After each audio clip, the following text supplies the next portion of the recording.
Good morning, Gear Facts friends. Once again, I've got something a little bit different for you. It's the Focusrite iTrack interface for iPad mini. And before we start, can I just apologise for the abysmal video quality in this review? I've actually changed it to black and white because the colour pickup was so terrible. Trying out a new camera system, total failure.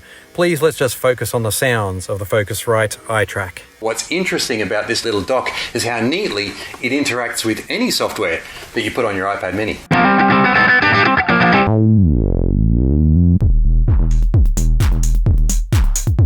I was impressed at how there is zero latency when you set up a nice little pedal board.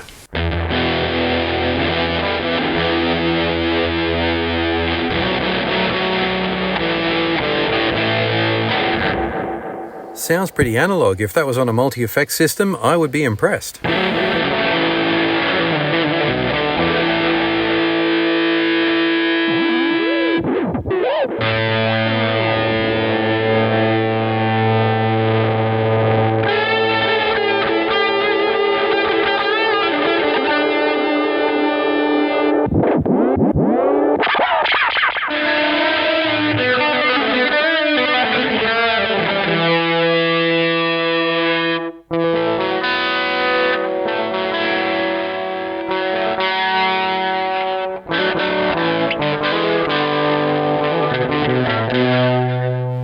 Of course, this is an interface, not just a multi-effects system, but I thought effects would be a good place to start.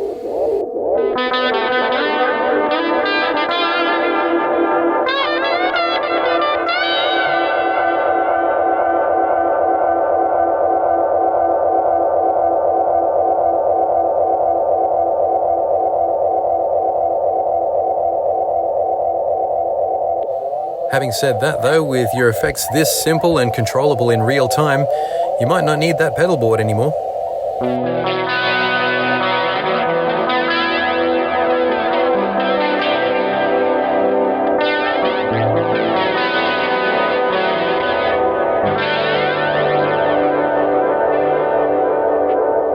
Alright, delay off, modulation on.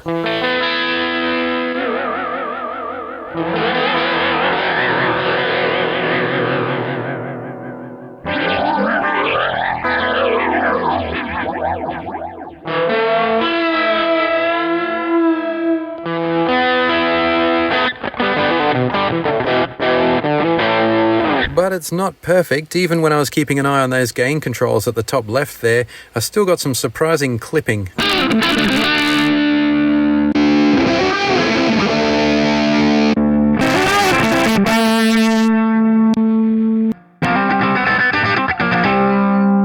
So yeah, the slightest changes and your clipping can be off the charts.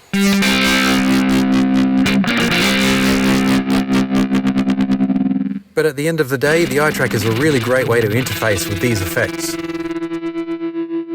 That was all done with a simple TRS input from the guitar, but you can also do it in stereo, and you can also even run XLR inputs in stereo. And that's the beauty of this neat little portable unit. It gives your iPad all the connectivity of a digital multi-track recorder. GarageBand again, but I will show you some other apps in a moment.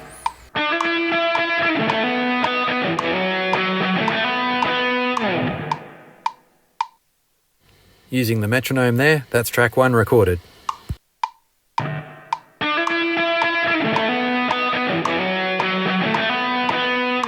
And its degree of functionality varies depending on the app you're using.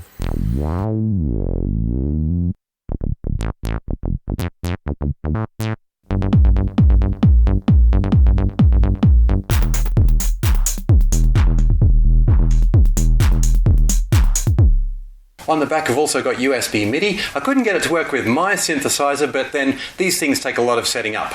Good to know it's there. So we've looked at some of the main features of GarageBand and a few other bits and pieces of software on this particular iPad mini, but think of the possibilities. You could install anything and use the iTrack as an interface to operate it. Let me know what you think. Have you ever used one of these? See you next time on Gear Facts.